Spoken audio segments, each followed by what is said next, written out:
Assalamualaikum warahmatullahi wabarakatuh. Selamat sore teman-teman, Bapak Ibu yang terhormat.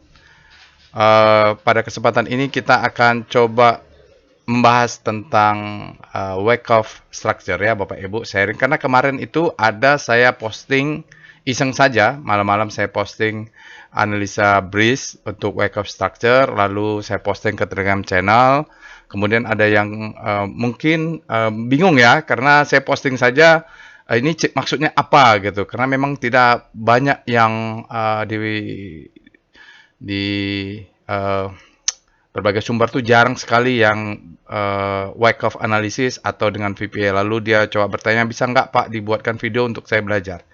Oke, jadi ini kita akan buat singkat saja, mudah-mudahan tidak lebih dari 10 menit Bapak Ibu. Ini adalah analisa untuk Wyckoff structure, juga volume price analysis, karena ada the best time for selling dan second chance to sell. Takutnya kemarin saya posting menganggap bahwa ini nebar fear. Bukan, kita coba melakukan analisa ya. Untuk Bank BSI, BRIS ya, BSI.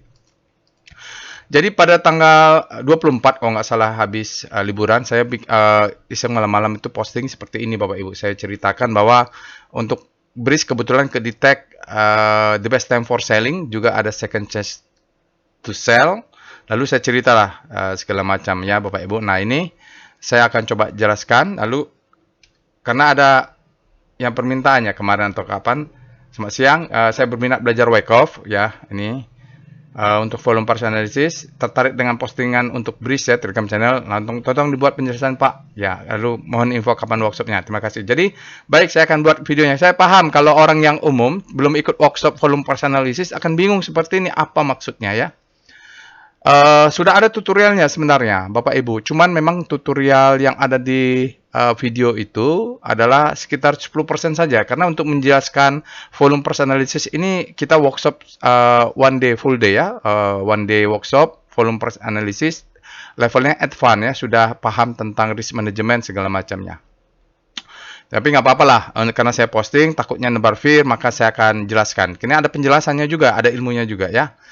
Jadi Bapak Ibu bisa nonton tutorial tentang volume price analysis. Ada Bapak Ibu ketik saja di Telegram botnya slash tutorial, atau di YouTube ini cari aja volume price analysis, sudah ada 4. Memang singkat sekali karena memang harus dijelaskan di dalam workshop. Di workshop juga kita ada latihannya, jadi langsung praktek dengan melakukan analisa seperti yang akan dilakukan nanti. Oke, disclaimer on ya Bapak Ibu, mohon maaf saya tidak masukkan disclaimernya, tapi saya sampaikan disclaimer on.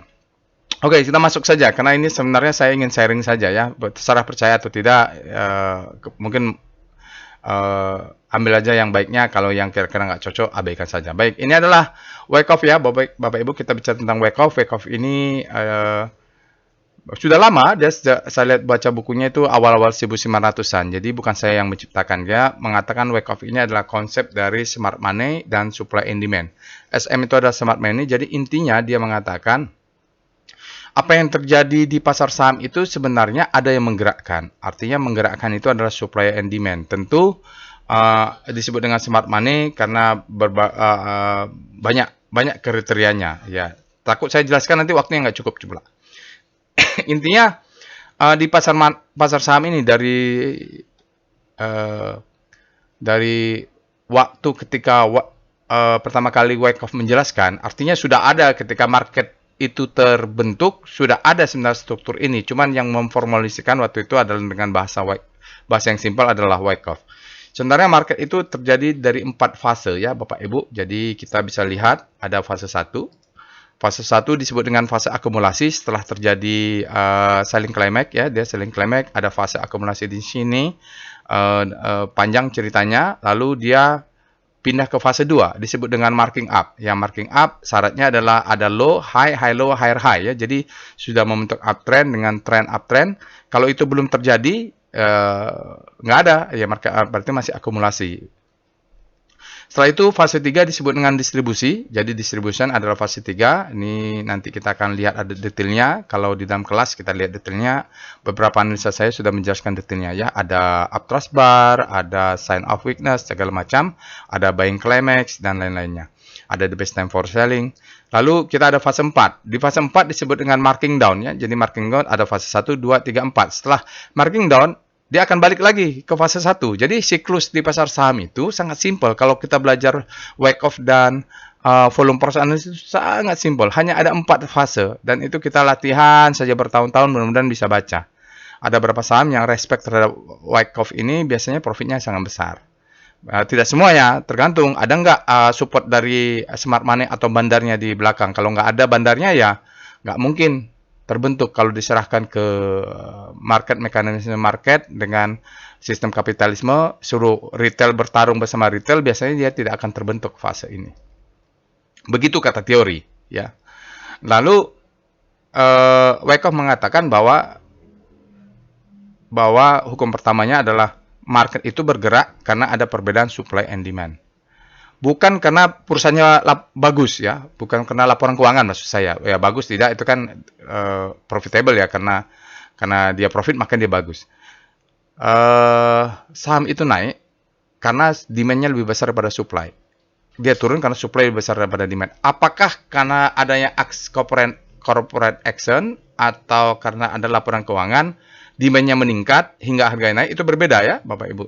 Tapi yang membuat naik adalah demand ya. Disebut dengan hukum pertama Wyckoff atau hukum supply and demand. Jadi fase ini dijelaskan dengan supply and demand bahwa pada suatu saat disebut dengan oversold ya, di mana sini terjadi akumulasi area.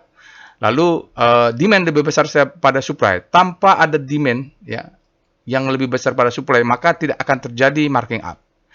Ya, jadi dia akumulasi dulu, lalu demand-nya terus meningkat, sementara supply menghilang, maka dia naik ke atas ya. Disebut dengan demand, ketika demand lebih besar pada supply, maka harga akan meningkat. Nah, maka terjadi dengan marking up. Lalu overbought, ya di sini kehabisan demand-nya sudah habis, berkurang. Lama-lama dia supply-nya mulai meningkat, distribusi area, dari masa supply versus demand ya, di sini. Nah, kalau sudah supply-nya lebih besar daripada demand, maka harga dia akan masuk ke fase marking down sampai satu saat dia selesai ya Bapak Ibu, tidak ada lagi demand-nya sudah masuk hingga demand-nya menahan supply hingga dia masuk kembali ke akumulasi atau fase 1. Jadi itu hukumnya. Jadi bukan karena laporan keuangan bagus, bukan karena apa-apa, karena demand meningkat atau supply yang meningkat, itu sajalah sebenarnya, lebih besar siapa. Oke, jadi kalau disimplifikasi Bapak Ibu dengan lebih detail lagi bahwa memang fase-fase itu disebut kita ada fase akumulasi. Nah, kalau di dalam kelas kita akan belajar lebih detail, kita kenal ada namanya spring nanti ya. Setelah itu kalau dalam tutorial dalam workshop kita akan ketemu namanya the best time for buying, adalah setelah selesai akumulasi dia break zona akumulasinya, ini adalah disebut dengan the best time for buying. Dan setelah itu dia biasa memberikan second chance, dia akan retest kembali untuk menyentuh zona demand supaya demandnya masuk bam ya, karena dia ketinggalan, dia turun koreksi retracement, maka dia masuk ke zona demand, maka dia ketika demand masuk dia akan naik. Kalau tanpa ada demand masuk dia akan terus turun ke bawah, gitu hukumnya. Oke, nah disinilah posisi biasanya saya membeli. Jadi kenapa beli di sini? Pertama, risknya kecil. Kedua, waktunya nunggunya tidak lama karena sudah langsung naik. Kalau kita beli di zona ini, ya secara teori kita tidak tahu. Kalau kita beli di sini misalnya ya, di sini bisa 3 minggu, 3 bulan, 3 tahun akumulasi ada gitu. 3 tahun, ya nunggu 3 tahun lumayan juga bagi seorang trader ya. Nggak gerak-gerak. Jadi kita enaknya beli di sini, break, second chance to buy, beli di daerah sini, nanti tinggal naik saja. Nunggunya cepat ini, nggak lama ya. Oke, biasanya setelah itu Bapak Ibu kita akan ketemu distribusi, lalu kita akan ada uptrust di sini atau di sini atau di sinilah. Di sini kalau buying climax sekalian dengan uptrust atau stepping volume, lebih detail sinyal VPA-nya, maka kita bisa pastikan itu sebentar lagi akan turun. Ya, gitu ya. Ini ada uptrust, misalnya secara teori uptrust berada di ujung.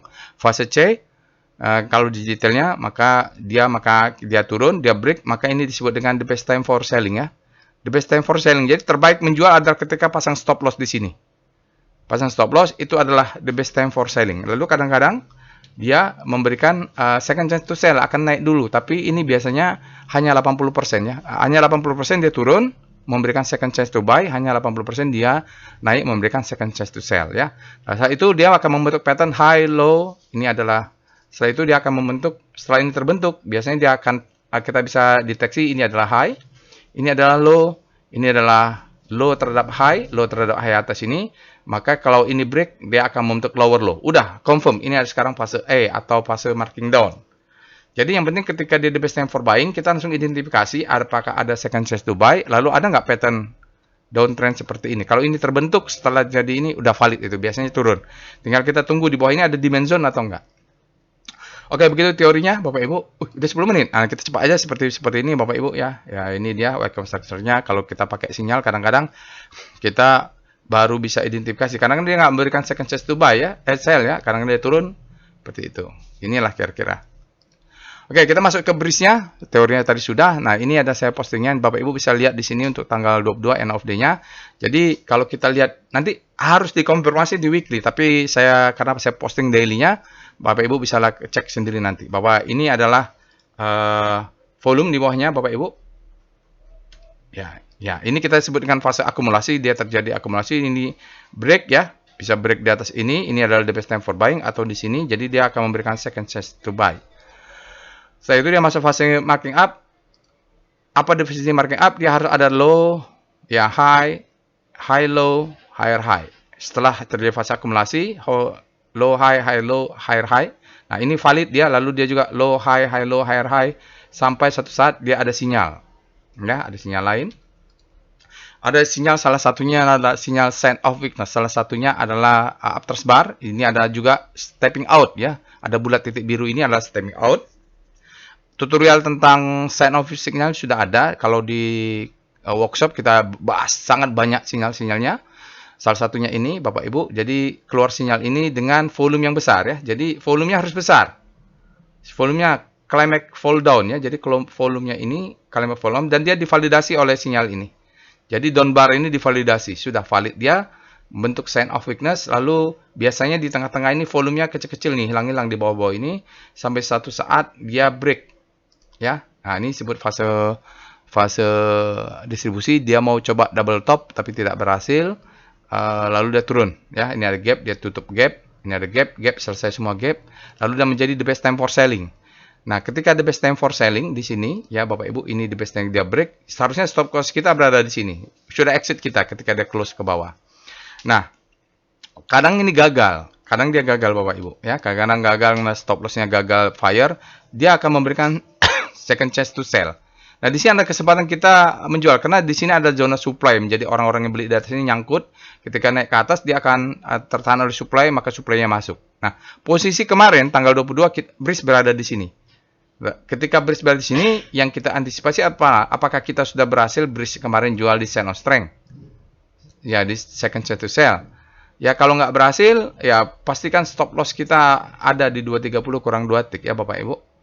Oke, lalu kadang dia memberikan naik ke atas sedikit lagi untuk jual. Nggak tahu juga ya, belum tahu karena belum kejadian. Tetapi yang kita bisa lihat garis besarnya, kita lihat. Sudah nggak terbentuk kira-kira? Ini ada high-nya, ini ada low-nya, ini ada low terhadap high. Yang kita tunggu adalah apakah dia break dan close di bawah 223 ini. Ya, kalau dia close di bawah, maka akan terbentuk lower low. Jadi pattern-nya terbentuk setelah terjadi distribusi. Nah, ini adalah distribusi, maka dia valid menjadi marking down.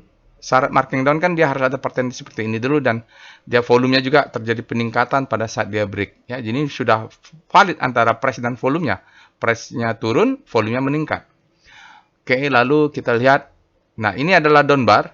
Ya, down bar ini divalidasi oleh up volume. Jadi valid penurunan ini, kecuali nanti di sini ada demand yang menahan. Oke, kalau dia berhasil close di bawah ini, maka akan terjadi marking down. Seperti itu kira-kira Bapak Ibu. Kita harus lihat juga analisa detail lainnya. Tapi saya, karena diminta untuk menjelaskan chart ini, cukup saya rasa. Nanti Bapak Ibu, kalau ada workshop tentang volume price analysis, silakan aja diikutin. Mudah-mudahan bisa paham lebih. Atau bisa baca buku-buku tentang ini. Tonton tutorialnya juga. Itu saja yang bisa saya sampaikan. Assalamualaikum warahmatullahi wabarakatuh.